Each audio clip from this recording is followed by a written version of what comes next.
queso, mano, chico.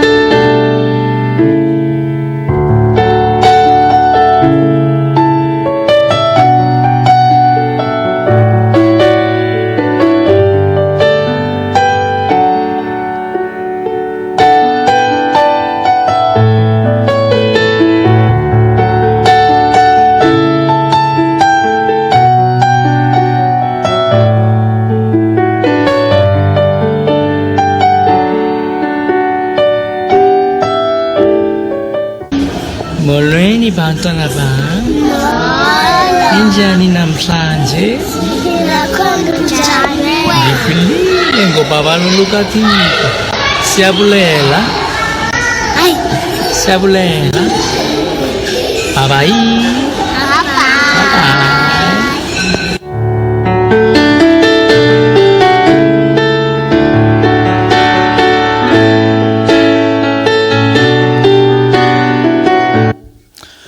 네, 여러분 반갑습니다. 주님의 이름으로 여러분들을 사랑하고 이렇게 인사드립니다.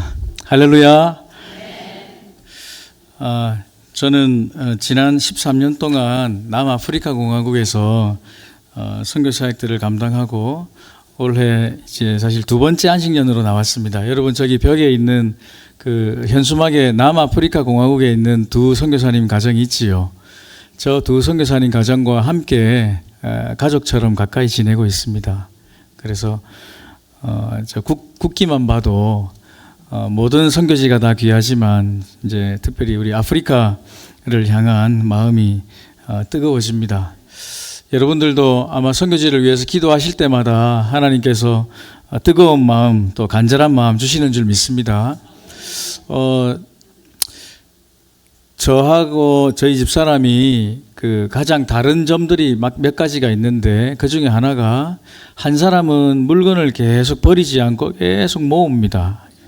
근데 한 사람은 물건을 몰래 이렇게 좀 버립니다. 그 이유가 뭐냐니까 아마 여러분들 중에서도 오늘 일려전도에 우리 특성을 아름답게 하셨지만 아까운 거죠. 물건이. 이거 또 쓸 수 있는데 저희 아내는 주로 모읍니다. 물건을 많이 모아서 이렇게 갖다 놓으면 제가 옆에서 이렇게 보면은 이거는 못 쓰는 건데 이거 부서진 건데 여보 이거 버려야 되지 않아? 이거 부서졌잖아.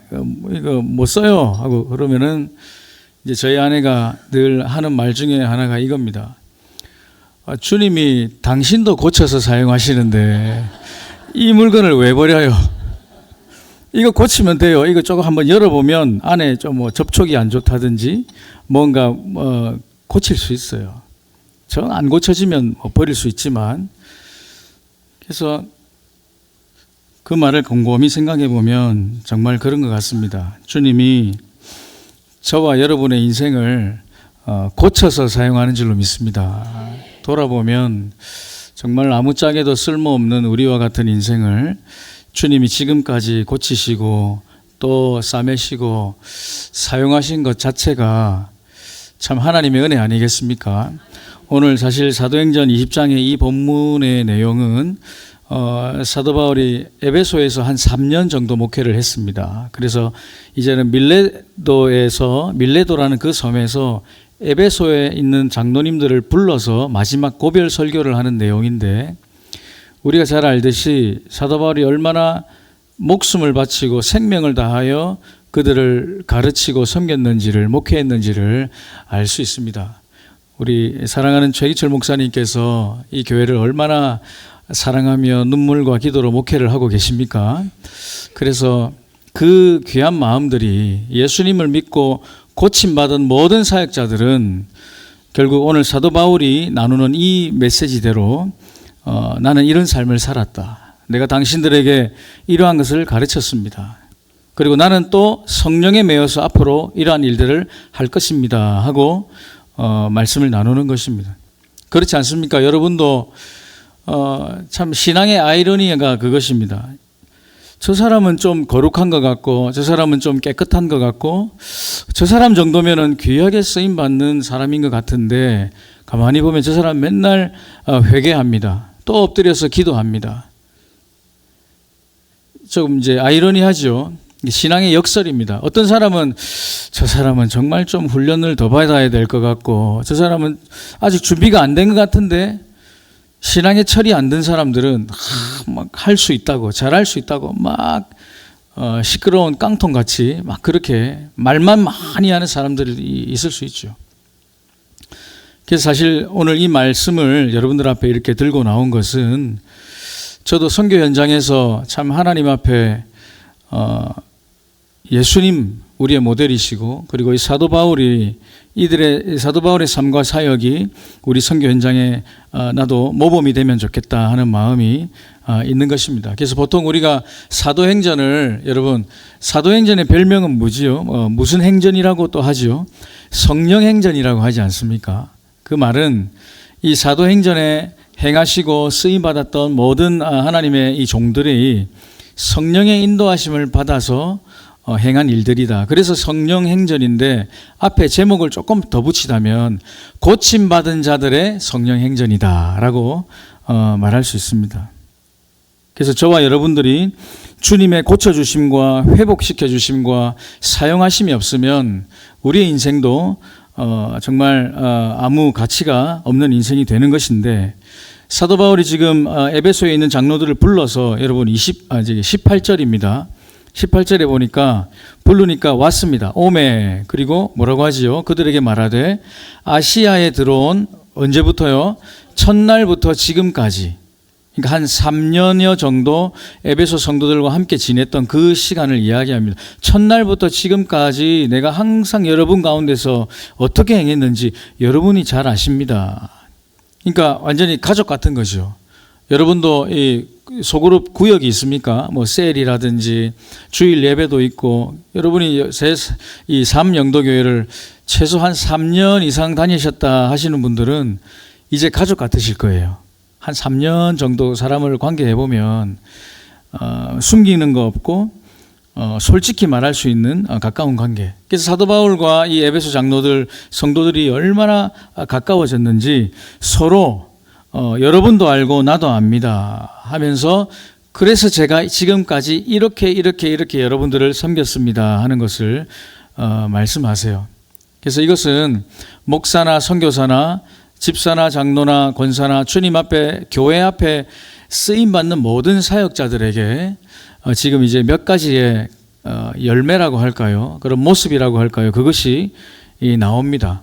고침받은 자들에게 반드시 드러나는 그 삶의 모습이 첫 번째가 19절에 보십시오. 곧 모든 무엇이라고요? 겸손. 첫 번째가 겸손입니다. 그래서 정말 하나님 앞에서 고침받고 거듭나서 귀하게 쓰임받는 모든 주의 종들을 가만히 보면 겸손합니다. 마음을 낮춥니다. 물이 높은 데서 낮은 데로 흐르듯이 하나님의 은혜가 낮고 낮은 나에게까지 내려와서 주님이 나를 위해 십자가 죽으시고 나를 구원해 주신 그 주님의 그 겸손의 은혜가 바로 내 인생을 통해서도 이루어졌습니다. 여러분 겸손함이 선교 현장에도 마찬가지입니다. 저도 첫 선교 현장에서 남아공은 9종족이 삽니다. 9종족이 산다는 말은 언어가 9개고 이 9개의 언어 외에도 아프리카안스라고 하는 그 네덜란드 사람들이 정복하면서 살았을 때 만들었던 아프리카안스라는 언어가 하나 더 있습니다. 그럼 10개고 그리고 전체 공용어가 영어입니다. 그래서 우리가 사역은 영어와 내가 섬기는 현지 종족어를 함께 하게 되어져 있습니다. 그래서 처음에 남아공 안에 있는 나라 종족 중에 수투 종족이라는 사람들의 말을 처음에 배우기 위해서 제가 그들과 함께 먹고 그들과 함께 살고 그들의 삶을 모습을 똑같이 이렇게 닮아가고 싶어서 기도합니다. 주님, 저의 피부도 저들과 똑같이 새까맣게 해주세요. 저들처럼 말하게 해주세요. 저들처럼 생활하게 해주세요. 왜냐하면 그들을 알고 싶으니까. 그들의 문화와 언어와. 그래서 저희 집사람에게 여보 내가 사역지 다녀올게 하고 그 산속에 그 숲속에 정말 원시인처럼 부시맨들처럼 사는 그 현장에 들어가서 그들이 주는 음식을 먹고 그들의 말을 배우고 함께 지내고 이제 집으로 돌아오면 그 온갖 벼룩이나 작은 벌레들을 제가 가지고 집에 들어오나 봐요. 그러면 이제 저희 아내와 우리 애들도 그 당시에 우리 하늘이, 지혜, 진실이가 이 초등학교 꼬마 때 다 물려가지고 같이 이렇게 이게 한 달을 갑니다. 물집이 터지고 또 회복되면 또 그래서 이제 언젠가부터는 저희 아내가 제가 선교 현장에 갔다가 오면은 옷을 다 벗겨가지고 씻겨요. 왜냐면 이 벼룩이 물 속에서는 나중에 보니까 이제 죽더라고요. 그래서 그렇게 조금 힘든 시간들을 보내고 한 6개월 정도 제가 현지인들과 함께 좀 지내는 시간들이 많았는데 늘 배탈이 나가지고 한 6개월 내내 설사를 했는데 살이 지금도 좀 이제 완전히 쏙 빼가지고 힘든 적이 있었어요. 그래서 저희 아내가 도시락을 싸주고 여보 이제부터는 그들과 함께 지내는 것도 좋지만 이 도시락을 먹어요 해가지고 이제 회복이 되고 그런 과정들이 있었습니다. 그래서 지금 제가 이제 13년 지났는데 만약에 그때처럼 다시 하라고 하면 제가 할 수 있을까요? 못할까요? 못할 것 같아요. 제가 왜 이 말씀을 드리냐면 그때는 어쨌든 마음이 낮아지고 저들과 함께 되고 싶고 그들의 영혼을 얻기 위해서 주님의 사랑으로 가까이 갔던 그 모습이 이제 겸손으로 본다면 지금은 너무 이렇게 그때와는 또 다른 형태의 이제 마음으로 사역을 하고 있지만 그 모습이 정말 내가 끝까지 겸손할 수 있을까? 여러분, 한 번 겸손한 거는 쉽고 두 번, 세 번 겸손한 척은 할 수 있지만 이게 1년, 5년, 10년 오래오래 끝까지 겸손한 사람은 많지 않습니다. 여러분 주변에는 좀 어떠신가요? 그리고 여러분 자신은 좀 어떠신가요? 내가 맨 처음 주님을 만났을 때의 그 첫사랑, 그 낮아져서 정말 내가 주님이면 다 오케이라고 말했던 그 낮고 낮아진 그 상태의 그 마음이 지금까지 계속 이어져 오고 있습니까? 어떻습니까? 교회를 섬기다 보면 여러분 그 구역이나 저희도 이제 가정교회 사역을 하는데 목장이나 이런 뭐 대그룹이든 소그룹이든 만나다 보면 내가 정말 맞춰줘야 되는 사람이 얼마나 많은지 모릅니다. 화가 나도 참으면서 맞춰주고 또 기도하고 이제 이런 과정들을 하다가 보면은 이제 결국 내가 훈련이 되는 거죠. 그럼 이제 내가 성숙이 되고 하나님 나라에서 더 크게 이제 쓰임 받는 때가 오는 것입니다. 우리 사랑하는 성도 여러분 한번 겸손하시되 끝까지 예수님처럼 겸손하게 쓰임 받으시기를 주님의 이름으로 축복합니다. 두 번째는 눈물입니다. 19절에 겸손과 눈물이라고 되어 있죠. 이 눈물은 눈물의 기도를 말합니다. 여러분 늘 이제 연세가 좀 있으신 분들은 기억하실 거예요. 요즘에는 여기에 종 치는 게 없지 않습니까? 다 함께 묵상 기도함으로 뭐 예배를 시작하겠습니다 하고 종을 옛날에 쳤지 않습니까? 땡 하고 이제 종 하나만 쳐도 예배 시간에 하나님과 나와의 그 깊은 하나님의 그 임재를 느끼면서 주님 죄인이 왔습니다 하면서 어찌 늘 눈물이 뚝뚝 흘러지면서 정말 하나님의 그 은혜와 감격과 그 사랑에 그렇게 정말 살았는지. 요즘은 참 눈물이 메마른 시대라고 말을 많이 하지 않습니까? 저도 선교 현장에서 얼마나 많은 또 눈물과 또 기도를 하나님 앞에 드렸겠습니까? 여러분 아프리카에 주로 이제 이렇게 저희처럼 남아공에 사시는 분들은 다들 이제 직접 간접적으로 강도를 만난 경험들이 다 있습니다. 그래서 주님 이래도 제가 저들을 사랑해야 됩니까? 주님 저래도 제가 저들을 끝까지 품어야 됩니까? 하는 순간들이 있지요. 그래서 또 기도하고 눈물 흘리면서 또 다시 주님 위로해 주시면 또 힘을 내서 또 다시 사역을 하고 그렇게 합니다. 여러분 교회 안에도 마찬가지겠지요. 여러분들이 눈물 흘려서 기도해야 될 대상들이 새가족들부터 시작해서 여러분 담임 목사님을 위해서 기도하시고 교회 안에 교역자들과 사역자들과 직분자들과 우리 주일학교 어린이까지 그들을 바라보고 눈물로 기도하는 그런 고침받은 성도, 그렇게 쓰임받는 주님의 귀한 도구 되시기를 바랍니다. 세 번째는 19절에 무엇입니까? 겸손과 눈물이며 또 유도인의 관계로 말미암아 당한 뭐라고 되어 있나요? 시험을 참고 주를 섬긴 것과. 네, 시험을 참고. 여러분 삶의 현장에, 사역의 현장에 얼마나 많은 시험을 참아야 될 그런 일들이 일어나지 않습니까? 저도 선교 현장에서 가장 이제 힘든 것 중에 하나가 현지 사역자들을 그리고 현지 성도들을 그렇게 사랑하고 품어주는데 이들이 뭔가 배신을 하고 이들이 이제 법정에 저를 데리고 가서 고소를 하고 당신 떠나세요 하고 쫓아내려고 하는 그런 경험을 한 선교사님들은 다 한 마음으로 그렇게 이제 이야기를 합니다. 그 순간이 참 힘들죠. 왜냐하면 나는 이들을 섬기러 왔고 이들을 사랑하러 왔고 이들에게 주님의 사랑을 전파하러 왔는데 이들은 나를 쫓아내려고 하니 얼마나 마음이 힘들겠습니까? 그래서 또 참고 또 시험을 견디면서 해야 되는 순간들이 많습니다. 뭐 이 2번 이상 설명하지 않아도 여러분들이 이 의미를 잘 아실 거예요. 첫 번째는 겸손한 사역자, 눈물의 기도가 있는 사역자. 세 번째는 시험을 참고 주를 섬기며 가는 것. 또 하나는 이제 20절인데 여러분 20절 같이 한번 읽어볼까요? 시작. 유익한 것은 무엇이든지 공중 앞에서나 각 집에서나 거리낌이 없이 여러분에게 전하여 가르치고. 이제 이것은 앞에 있는 이제 리더들, 특별히 설교자들과 또 이제 사역자들에게도 이야기하는 것입니다. 유익한 것은 무엇이든지. 여러분 축복만을 많이 받는 설교를 하는 것이 유익할까요? 복 받는 설교만 하는 것이 유익할까요? 내가 생각할 때 뭔가 좋은 일들만 재정적으로나 영적으로나 아니 육적으로나 건강적으로 어떤 좋은 것만 말한다고 그것이 유익한 것일까요? 아닙니다. 말씀을 들고 이렇게 서다 보면 저거는 죄 짓는 건데 저분 저렇게 말하는 것과 저렇게 행하는 것은 저거 하나님 앞에 죄인데 그것을 때로는 기도하면서 용기를 낼 필요가 있습니다.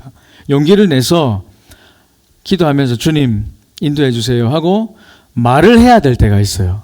용기를 내서. 그래서 저 같은 경우는 선교지에서 장례식 예배를 종종 인도했었습니다. 근데 이제 아프리카는 조상들을 숭배하는 조상 숭배 신앙이 있거든요. 하나님과 나 사이에 우리는 예수님이 있지 않습니까? 예수 이름으로 기도하고 예수님을 통해서 구원받고 예수님의 이 십자가 보혈이 하나님과 나 사이에 막혀있는 담을 허물잖아요. 근데 이제 아프리카에 있는 많은 현지인들은 그 예수님의 자리에 조상이 들어가 있습니다. 조상. 이 조상은 가까운 조상은 나의 부모님, 내 증조 할머니, 고조 할머니, 또 저 위에 우리로 치면은 이순신 장군이나 이런 훌륭한 그 옛날에 나의 조상, 뭐 이런 사람들에 관련된 어떤 제사나 장례식 때는 이들이 가야 돼요. 왜냐하면 이 사람들은 믿기를 사람은 한번 죽고 나면은 천국과 지옥 가는 것이 아니라 죽은 영혼이 확 날아다니면서 오늘은 복을 주고 내일은 저주를 주고 하면서 나의 죽은 조상들의 신이 나를 지켜보고 있다 해서 사람들이 다 평소에는 교회 안 오다가 장례식 때는 교회가 미어 터집니다.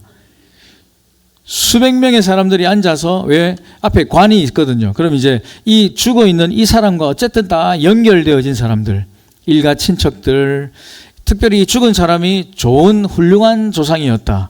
그러면 더 많은 사람들이 와서 그 장례식 자리에 앉아 있어야 되는 거예요. 왜요? 지금 이 죽은 조상이 나를 보고 있기 때문에 장례식 왔네 하고 출석 도장 찍고 복 받으려고 그렇게 앉아 있는 거예요.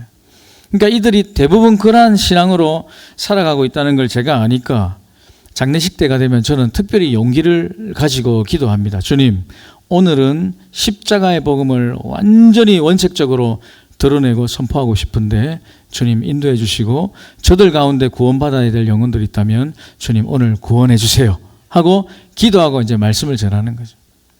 몰레니 바운따나밤, 아까 영상 중에도 이런 인사들이 있었는데 닌자 아닌 남슬랑한제, 여러분 안녕하세요. 오늘 여러분들 잘 지내십니까? 그러니까 현지어를 제가 이제 같이 하고, 특별히 우리가 섬기는 코사 종족에는 이 클릭 사운드라고 해가지고 몇 가지 영어 스펠링이 들어갔을 때 다르게 나는 소리가 있어요. Q는 이렇게 합니다. Q가 들어가면 이렇게 하셔야 돼요. 한번 따라해 보시겠어요? 예, 그래서 우시시 꽈로라고 말하면 주님은 처음이십니다. 처음이라고 하는 시작이라는 단어가 꽈로예요. 그래서 QALO, 그냥 우리가 읽으면 그냥 꽈로인데 제가 섬기는 종족 코사 종족은 꽈로라고 읽어야 돼요. 그리고 X가 들어가면 이렇게 약간 소리를 해야 돼요. 혓바닥을 약간 입 천장에 올리셔서. 그래서 하나님은 UTXHO, UTO인데 UT꼬라고 하시면 안 되고 한번 해보십시다. UT. 그래서 바발로 루카티 하면은 하나님의 은혜로. 그래서 제가 이 동양인이 수백 명의 흑인 현지 성도들 앞에서 본인들의 언어를 써가면서 설교를 하고 말씀을 전할 때에 이들이 눈이 동그래져 가지고 봅니다. 저 사람이 도대체 무슨 말을 하나. 근데 가만히 들어보니까 자기들이 평소에 믿고 있는 거하고는 전혀 다른 이야기를 하고, 이런 복음을 들었을 때 선교 현장에서 일어나는 영적 전쟁은 눈에 보이지 않지만 저들이 정말 실제로 저를 죽이려고 덤벼드는, 우리 한국말로 하면은 무당이라고 하는 쌍고마들이 있습니다. 그들이 이제 말씀을 들고, 그들도 성경을 읽는 사람이지만 그들은 그들의 유익대로 예수님을 가르치지 않죠. 근데 저는 말씀을 가르치고 십자가 복음을 가르치며, 여러분, 사람은 한 번 죽으면 천국과 지옥의 심판대 앞에 서는 것이지, 여러분들이 믿는 것처럼 조상들이 막 날아다니다가 제사 많이 잘 드려주면 복을 주고 제사 날 까먹어버리면 저주하고 그런 것이 아닙니다. 오늘이라도 예수 그리스도의 보혈이 여러분의 죄를 용서할 수 있고, 지금이라도 마음을 열어 주님을 영접하면 여러분, 우리 하나님의 자녀가 될 수 있습니다. 하나님의 말씀을 이제 장례식 예배 때 저는 용기를 내서 전해야 됩니다. 그리고 주님 앞에 기도했듯이, 주님 오늘 구원해 주세요 하고 구원받고자 하시는 우리 영혼들, 나 오늘 마음 열고 예수 영접하겠습니다 하는 분들 나오세요 하면 이제 성도들이 일어나서 그 예수 믿는 역사가 장례식 예배 때 종종 일어납니다. 그래서 여러분, 우리가 신앙생활을 한다는 것은, 사도 바울도 처음부터 그랬습니까? 아닙니다. 사도 바울은 어떤 사람입니까? 예수 믿는 사람 잡아서 죽이고 감옥에 가두고 예수 믿는 사람을 손가락질하고 하나님과는 원수처럼 살았던 이 사도 바울이 예수님을 영접하고 고침을 받고 회복을 하고 쓰임 받으니까 오늘 하는 이 고백을 보십시오. 내가 여러분들 앞에서 겸손하게 살았습니다. 사도 바울은 겸손할 필요가 없을 정도로 똑똑하고 세상적으로 잘난 사람이었죠. 사도 바울은 눈물을 흘리며 기도할 필요가 없을 정도로 그가 많은 것들을 가졌습니다. 근데 보십시오. 내가 여러분 눈물 기도를, 시험을 참고 주님을 섬긴 것과, 그리고 20절에 유익한 것은 거리낌 없이 여러분들에게 가르친 것. 그러니까 예수님을 영접하고 성령에 매여서 살기 시작하면 이러한 삶의 열매들이 나타나는 것입니다. 그리고 여러분 또 한번 볼까요? 21절, 22절, 23절, 4절 쭉 이렇게 21절에는 하나님께 대한 회개를 가르쳤다 했습니다. 그 하나님과 원수로 지냈던 이 사도 바울이 이제는 하나님 앞에 회개를 가르쳤다고. 두 번째는 주 예수 그리스도께 대한 믿음, 21절이죠. 또 24절에 보면은 하나님의 은혜의 복음을 증언하는 일 있죠. 그리고 25절에 하나님의 나라에 대해서 가르치고, 27절에 하나님의 뜻을 다 여러분에게 전하였습니다. 이 얼마나 놀라운 기적과 같은 일입니까? 그리고 지금 이제 사도 바울이 하는 말이, 여러분 22절 한번 봅시다. 22절 같이 읽을까요? 시작. 보라, 이제 나는 성령에 매여 예루살렘으로 가는데 거기서 무슨 일을 당할는지 알지 못하노라. 아멘.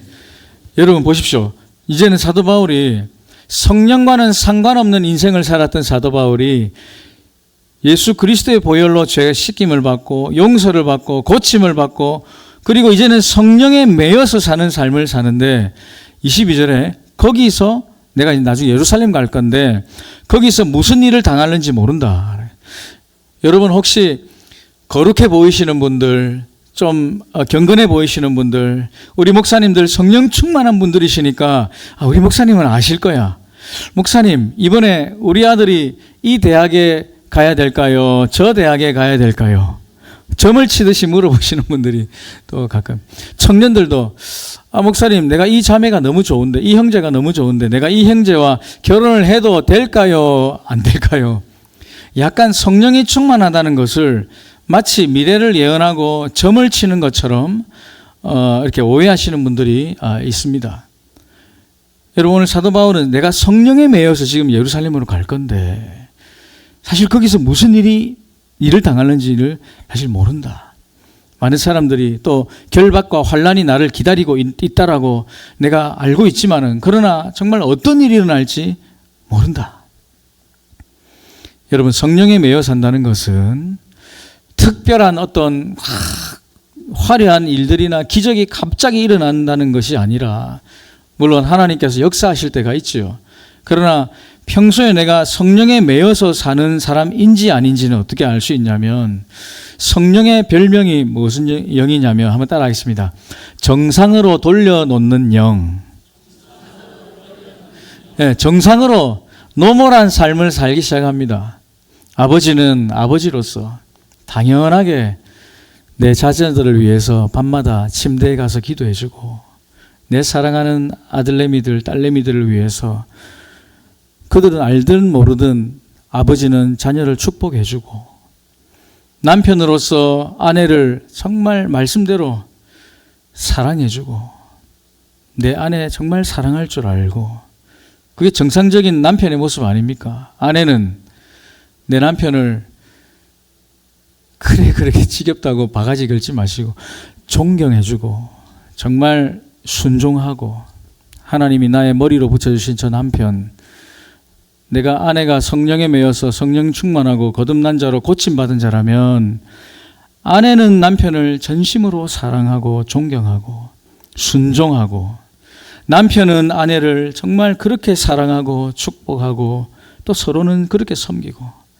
엄마는 남편을, 엄마는 자녀를, 자녀는 부모를 공경하고, 목사님들은 성도를 위해서 정말 기도하고, 오늘 사도 바울처럼 성도님들도 그렇게 목사님을 사랑함으로 또 중보하고 기도하고, 교회 안에서 먼저 예수 믿은 자들은 나중에 뒤늦게 예수 믿은 저 새 가족들을 보면은 자연스럽게 그들을 섬겨주고, 뭔가 필요한 게 있으면 또 챙겨주고, 또 새로 믿는 사람들이라도 좋은 믿음의 리더들이 앞에서 이끌어주면 또 순종하면서, 그래, 저분이 우리 교회에 하나님이 세워주신 장로님이지, 저분이 우리 교회 하나님이 세워주신 집사님이지, 저분이 나보다 먼저 믿었던 분이지 하면서 또 순종해서 따라갈 줄 알고. 그러니까 성령이 충만하고 성령에 매여서 산다는 것은 놀랍고 특별한 것들이, 기적들이 번쩍번쩍 일어나는 것보다는 평소 내 삶 가운데에 내가 하나님의 자녀답게 정상적으로 사는 것입니다. 그렇게 나에게 주신 은사와 직분이 있으면 또 교회에서 그렇게 열심히 섬기고, 그래서 성령은 자기 자리로 돌아가게 하는 영입니다. 그리고 24절에 사도 바울이 마지막으로 이렇게 고백합니다. 다 함께 읽겠습니다. 24절 시작. 내가 달려갈 길과 주 예수께 받은 사명, 곧 하나님의 은혜의 복음을 증언하는 일을 마치려 하면은 나의 생명조차 조금도 귀한 것으로 여기지 아니하노라. 아멘. 얼마나 유명한 사도 바울의 고백 아닙니까? 신기하지 않습니까? 예수님을 오래 믿고 예수님을 너무너무 잘 믿고 너무 성령 충만한 사람인데, 사도 바울의 고백들을 들어보면 여러분 유명한 고백들이 있죠. 저는 이 자리에 모여있는 사람들 중에 죄인 중에 가장 우두머리 죄인입니다. 사도 바울이 만약에 이 자리에 서 있다면 그가 고백하는 것이, 삼영도교회 안에 200명이 있고 300명이 있어도 그중에 내가 제일 우두머리 죄인입니다. 그게 고백입니다. 지금은 내가 뭔가 하는 것 같아 보여도 내가 나된 것은, 나의 나된 것은 오로지 누구의 은혜라고요? 주님의 은혜, 하나님의 은혜라고 그 고백을 그렇게 하는 거예요. 오늘 24절은 더 놀라운 고백입니다. 내가 앞으로 달려갈 길이 있고 주 예수께 받은 사명이 있기 때문에 뒤에는 뭐조차 귀한 것을 여기지 않는다고요? 생명을. 우리가 사실 모르고 살 때는 돈이 최고인 줄 알고 살고 명예가 최고인 줄 알고 살고 내가 생각하는 뭔가가 최고인 줄 알고 살고 있지만, 그러나 여러분 얼마나 뭘 모아놓고 사셨습니까? 얼마나 위대한 계획을 가지고 내년 내후년 앞으로 나는 이렇게 잘해야지라고 준비하고 지금 계십니까? 근데 만약에 하나님께서 오늘 저와 여러분을 오늘 이 저녁에 내가 너의 영혼을 데려가겠다, 그 모아놓은 것, 그 계획해놓은 것, 그게 다 무슨 소용입니까? 사도 바울이 하는 말이 그것입니다. 생명보다 귀한 것을 발견한 것입니다. 생명보다 귀한 것. 그래서 자기가 내 생명을 조금 더 귀한 것으로 여기지 않겠다. 왜요? 무엇 때문에? 사명입니다. 사명. 24절에는 하나님의 은혜의 복음을 증언하는 일, 이렇게 돼 있죠. 사명, 곧 하나님의 은혜의 복음을 증언하는 일. 그러니까 복음을 증언하는 이 일이 사도 바울은 사명인데, 이 사명 때문에 내 생명을 혹시 내어놓아야 된다 하더라도 나는 괜찮다. 이게 지금 사도 바울의 고백입니다. 우리가 참 쉽게 따라갈 수 없는 고백인데요. 여러분, 생명이 얼마나 귀하냐면 어쨌든 생명만 살릴 수만 있다면 모든 것을 다 포기할 수 있는 것이 아니겠습니까? 저희 아들이 이제 우리 최하늘이고 우리 딸이 최지혜, 막내는 최진실이에요. 그래서 이 아이들이 이제 올해 25살, 23살, 이제 20살 됐어요.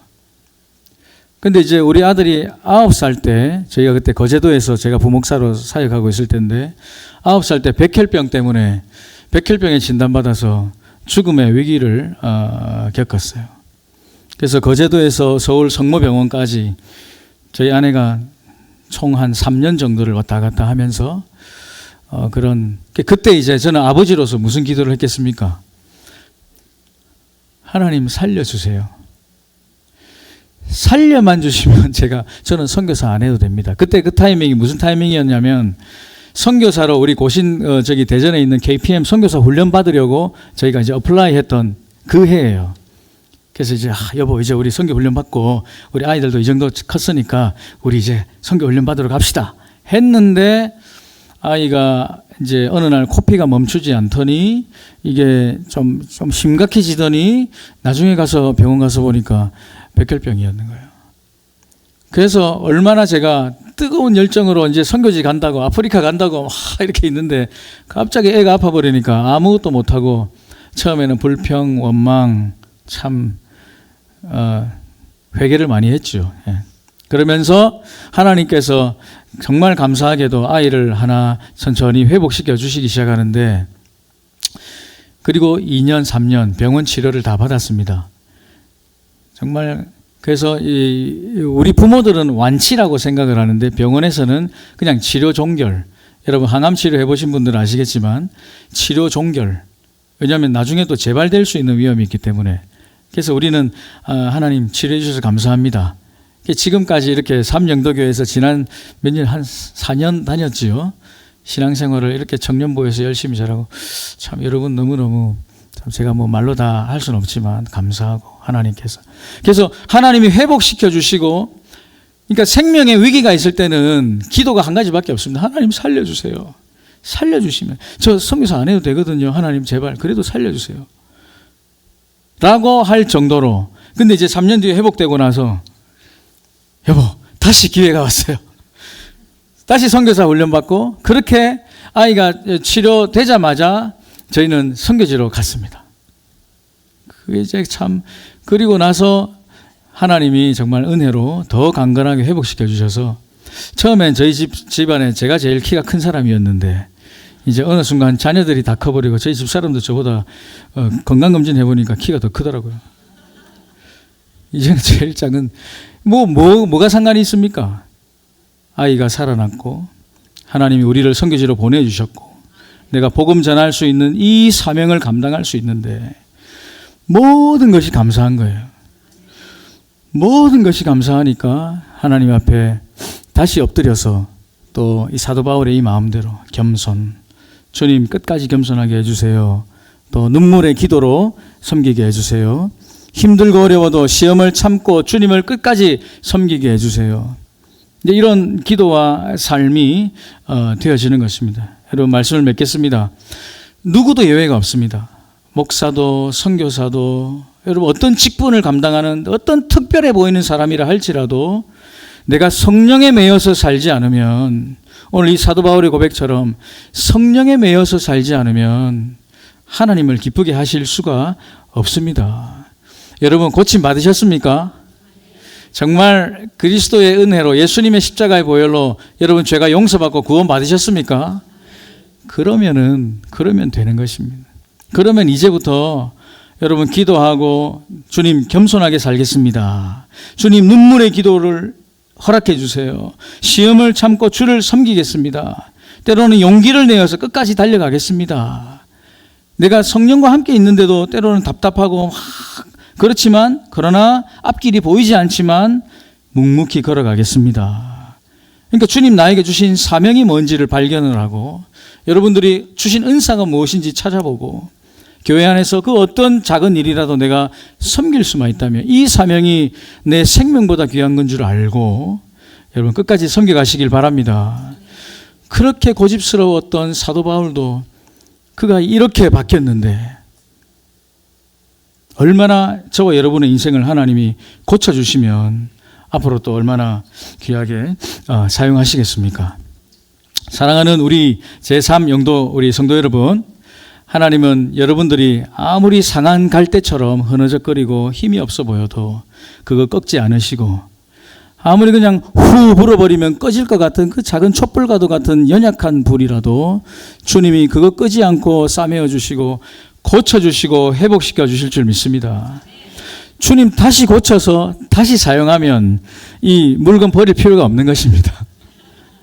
아무리 깨끗하고 좋은 물건이라도 여기에 오물이 묻어 있고 더럽고 냄새나고 더러우면은 이거 쓰겠습니까?